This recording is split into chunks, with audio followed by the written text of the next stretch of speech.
بسم اللہ الرحمن الرحیم الحمد للہ رب العالمین والصلاة والسلام علی سید الانبیاء والمرسلین نبینا محمد وعلی آلہ واصحابہ ومن تبعہم بإحسان الی یوم الدین اما بعد۔ آج ہم برتنوں کی پاکیزگی کے حوالے سے کچھ گفتگو کریں گے اور اس میں کچھ فقہی پوائنٹ آف ویو جو ہیں ہم انہیں ڈسکس کرنے کی کوشش کریں گے۔ سب سے بنیادی جو بات ہے برتنوں کے بارے میں وہ یہ ہے کہ کل اناء طاہر ولو سمینا یباح اتخاذہ و استعمالہ، ہر برتن وہ پاک ہے، چاہے وہ مہنگا ہے یا سستا ہے، کوئی شرط نہیں، چاہے وہ کافروں کے پاس ہے یا مسلمانوں کے پاس ہے، چاہے وہ بڑوں کے پاس ہے یا چھوٹوں کے پاس ہے، چاہے وہ امیروں کے پاس ہے یا غریبوں کے پاس ہے، ہر طرح کا برتن وہ جس دھات سے بھی بنا ہو وہ پاک ہے، اس کا استعمال جائز ہے، سوائے اس کے جس کی ممانعت کی دلیل آ جائے۔ اس کی دلیل کیا ہے؟ اللہ تعالیٰ ارشاد فرماتے ہیں سورۃ البقرہ میں سورہ نمبر 2 آیت نمبر 29 میں، هو الذی خلق لکم ما فی الارض جمیعا، کہ وہ اللہ ہی ہے کہ جس نے تمہارے لیے زمین و آسمان کی ہر چیز پیدا کی۔ تو اس سے علماء نے یہ استدلال کیا، مثال کے طور پر فتح القدیر میں امام شوکانی رحمۃ اللہ علیہ نے لکھا ہے کہ الاصل فی الاشیاء الاباحۃ، کہ اشیاء میں جو اصل چیز ہے وہ حلت ہے، عبادات میں اصل چیز جو ہے وہ حرمت ہے۔ یعنی بنیادی بات یہ ہے کہ عبادات جتنی بھی ہیں ان کے کرنے کے لیے دلیل چاہیے، وگرنہ اگر دلیل نہیں ہے تو کوئی عبادت پرفارم نہیں کی جا سکتی، اور معاملات جتنے بھی ہیں وہ جائز ہیں، وہ کیے جا سکتے ہیں، ان کو چھڑوانے کے لیے دلیل چاہیے۔ یہ بنیادی قاعدہ ہے، اور یہ قاعدہ ہمیں قرآن کریم کی بہت ساری آیات سے پتہ چلتا ہے اور نبی کریم صلی اللہ علیہ وسلم کی احادیث سے پتہ چلتا ہے۔ اچھا جی، تو پہلی بنیادی بات ہمارے پاس یہ آئی ہے کہ تمام برتن وہ پاک ہیں، چاہے وہ مہنگے ہوں یا سستے ہوں، سوائے الا آنیۃ ذہب و فضۃ و مضببا بہما، سوائے ان برتنوں کے جو سونے کے بنے ہیں یا چاندی کے بنے ہیں، یا پھر ان پر سونے اور چاندی کی کوٹنگ ہوئی ہے، یا پھر جب وہ ٹوٹ گئے تھے تو سونا اور چاندی ان پر استعمال کیا گیا ہے، یا پھر آپ یہ کہہ سکتے ہیں کہ ان میں کسی نہ کسی درجے میں سونا اور چاندی اس کا کوئی کام ہوا ہے، ٹھیک ہے۔ تو اس طرح کے جو برتن ہیں فَإِنَّهُ يَحْرُمُ اتِّخَاذُهَا وَإِسْتِعْمَالُهَا، تو ایسے برتن آپ انہیں استعمال نہیں کر سکتے۔ اچھا، اب اس کی دلیل کیا ہے؟ اس کی دلیل ہے صحیح بخاری میں موجود ہے، نبی کریم صلی اللہ علیہ وسلم نے فرمایا لا تأکلوا فی آنیۃ الذہب والفضۃ، کہ آپ سونے اور چاندی کے برتنوں میں نہ کھائیں۔ کیوں؟ آپ صلی اللہ علیہ وسلم نے فرمایا فإنہا لہم فی الدنیا ولکم فی الآخرہ، یہ کافروں کا طور طریقہ ہے، ان کا طرز عمل ہے کہ وہ خیلاء کرتے ہوئے، تکبر کرتے ہوئے، اسراف کرتے ہوئے، دکھاوے کے لیے ان چیزوں کا استعمال کرتے ہیں۔ ان کے لیے یہ چیزیں دنیا میں ہیں اور تمہارے لیے آخرت میں اپنے کمال درجے کے ساتھ ہیں آخرت میں۔ یہاں پر یہ سوال پیدا ہوتا ہے کہ کیا سونا اور چاندی ویسے بھی حرام ہے؟ نہیں، سونا اور چاندی ویسے ایز اے دھات اور اسی طرح خرید و فروخت کے لیے یہ حرام نہیں ہے، ہاں کھانے پینے کے لیے یہ حرام ہے، ان میں کھایا پیا نہیں جا سکتا۔ اچھا جی، ولو علی انثی، اب ایک سوال یہ پیدا ہوتا ہے کہ عورت جو ہے وہ تو سونا پہن سکتی ہے، جب عورت سونا پہن سکتی ہے تو اس کا مطلب یہ ہے کہ وہ سونا استعمال کر سکتی ہے، تو کیا وہ ان برتنوں میں کھا پی سکتی ہے کہ نہیں؟ تو اس کا جواب یہ ہے کہ عورت بھی سونے اور چاندی کے برتنوں میں نہیں کھا پی سکتی۔ وجہ یہ ہے کہ عورت کو جو اجازت دی گئی ہے سونا چاندی پہننے کی، ظاہر ہے کہ خصوصی طور پر سونا پہننے کی، وہ تجمل کے لیے ہے، زیب و زینت کے اظہار کے لیے ہے، صرف اس کے اپنے لیے نہیں بلکہ اس کے شوہر کے لیے بھی، ٹھیک ہے۔ تو اس لیے اجازت دی گئی ہے عورت کو۔ ہاں، کھانے پینے کی چیزوں میں شریعت نے منع کر دیا ہے، ٹھیک ہے، کھانے پینے کی چیزوں میں ممانعت میں دونوں برابر ہیں، عورت بھی اور مرد بھی، اس لیے عورت بھی سونا اور چاندی ان کے برتنوں میں نہ کھا سکتی ہے نہ پی سکتی ہے۔ ایک سوال یہ پیدا ہوتا ہے کہ ظاہر ایک برتن وہ پورے طریقے سے سونے کا تو نہیں بنا ہوا، کچھ تھوڑا سا کام اس میں سونے کا ہوا ہے تو اسے تو استعمال کیا جا سکتا ہے، وہ ظاہر ہے اسے پورا سونا تو نہیں کہا جا سکتا، لیکن اس بارے میں صحیح بخاری کی روایت موجود ہے، کتاب الاعتصام بالکتاب والسنہ، باب الاقتداء بسنن رسول اللہ صلی اللہ علیہ وسلم، حدیث نمبر 7288۔ نبی صلی اللہ علیہ وسلم نے فرمایا ما نہیتکم عنہ فاجتنبوہ، کہ جس چیز سے میں تمہیں روک دوں اس چیز سے بچ جاؤ۔ یہ ایک قاعدہ ہے، ٹھیک ہے، جو ہمیں اس حدیث سے معلوم ہوتا ہے، اور بہت سارے ادلہ سے یہ بات معلوم ہوتی ہے کہ جو چیز حرام کر دی جائے، ٹھیک ہے، فقلیلہ فکثیرہ، ٹھیک ہے، اس کا قلیل اس کا کثیر وہ سارا حرام ہے، ٹھیک ہے۔ ایسا نہیں ہے کہ اس کی قلت پہ حکم اور لگے گا اور کثرت پہ حکم اور لگے گا، الا یہ کہ جس کی دلیل آ جائے۔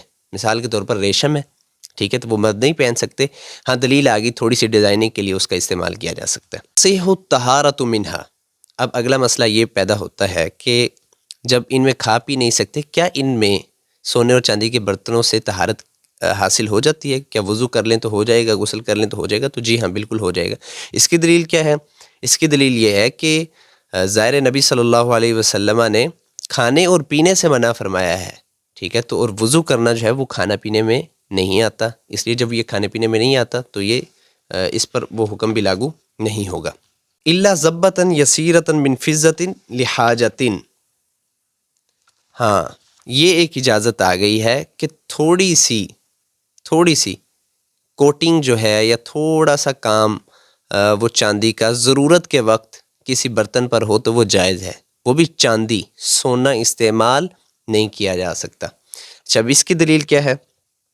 اس کی دلیل صحیح بخاری میں موجود ہے، حدیث نمبر 3109، کہ انا قدح النبی صلی اللہ علیہ وسلم انکسر فاتخذ مکان الشعب سلسلۃ من فضۃ، آپ صلی اللہ علیہ وسلم کا ایک پیالہ ٹوٹ گیا تھا تو آپ نے اس ٹوٹی ہوئی جگہ کو فکس کیا تھا ایک چاندی کی وائر کے ساتھ، تو آپ صلی اللہ علیہ وسلم نے فکس کیا۔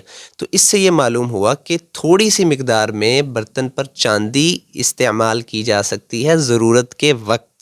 اب کوئی یہ کہہ سکتا ہے کہ جب چاندی استعمال کی جا سکتی ہے تو اٹس مین کہ سونا بھی استعمال کیا جا سکتا ہے، لیکن سونا استعمال نہیں کیا جا سکتا، یہ قیاس درست نہیں ہے۔ اس کی وجہ یہ ہے، جیسے کہ امام ابن تیمیہ رحمہ اللہ تعالیٰ بھی فرماتے ہیں کہ مجموع الفتاوی میں، کہ سونا جو ہے وہ اپنی شدت کے لحاظ سے حرمت میں بہت زیادہ ہے، اور جو چاندی ہے وہ اخف ہے۔ اس لیے ہم دیکھتے ہیں کہ مردوں کے لیے چاندی کی ہر چیز پہننے میں اجازت ہے، چاہے وہ چین ہے، چاہے وہ انگوٹھی ہے، ہر چیز مرد جو ہیں وہ استعمال کر سکتے ہیں۔ اسی طرح یہ ہے پیالے میں یہ بھی استعمال کر سکتے ہیں۔ ہاں سونا جو ہے اس کی ادنیٰ درجے کی بھی مردوں کو اجازت نہیں ہے، الا یہ کہ جس کی دلیل آ جائے۔ اور وہ دلیل کیا ہے؟ کہ مثال کے طور پر جامع ترمذی میں موجود ہے، کتاب اللباس باب ما جاء فی شد الاسنان بالذهب، حدیث نمبر 1770۔ ارفجہ بن اسعد رضی اللہ تعالیٰ عنہ، ان کی ناک کٹ گئی تھی جاہلیت کی کسی جنگ میں، تو انہوں نے ناک لگوائی تو اس ناک میں بدبو پیدا ہوگی، تو نبی صلی اللہ علیہ وسلم نے فرمایا کہ آپ سونے کی ناک لگوا لیں، ظاہر ہے کہ اس میں یہ بدبو پیدا نہیں ہوتی۔ تو اس سے علماء نے یہ استدلال کیا، جیسے کہ امام ترمذی رحمۃ اللہ علیہ کا باب بھی یہ ثابت کرتا ہے، ما جاء فی شد الاسنان بالذهب، کہ آپ اپنے دانت جو ہیں وہ ٹھیک کروا سکتے ہیں یا دانت نیا لگوا سکتے ہیں، چینج کروا سکتے ہیں سونے کا، ٹھیک ہے۔ تو امام ترمذی رحمۃ اللہ علیہ نے حدیث کے آخر میں لکھا ہے کہ اہل علم کی جو دلیل ہے وہ یہی حدیث ہے، اور یہ روایت بالکل حسن ہے، شیخ زبیر الزئی رحمہ اللہ تعالیٰ نے بھی اس کو حسن کہا ہے۔ اس میں جو ہمیں بنیادی قاعدہ معلوم ہوتا ہے، جیسے سونے کا دانت لگوایا جا سکتا ہے، ناک لگوائی جا سکتی ہے، اور بھی جسم کا کوئی عضو لگوایا جا سکتا ہے، اس میں اصل چیز تجمل نہیں ہے، اصل چیز جو ہے وہ ضرورت ہے۔ اور جیسا کہ شیخ الاسلام ابن تیمیہ رحمہ اللہ تعالیٰ نے مجموع الفتاوی میں لکھا ہے کہ ضرورت جو ہے الضرورت تبیح المحظورات، کہ ضرورت وہ ممنوع چیزوں کو جائز کر دیتی ہے، ٹھیک ہے۔ تو ظاہر یہ ضرورت ہے۔ اگلا مسئلہ ہے وَتُبَاحُ آنِیَةِ الْكُفَّارِ وَلَوْ لَمْ تَحِلَّ ذَبَائِحُهُمْ، کہ کافروں کے برتن بھی استعمال کیے جا سکتے ہیں اگرچہ ان کے ذبائح جو ہیں وہ ہم پر حرام ہیں۔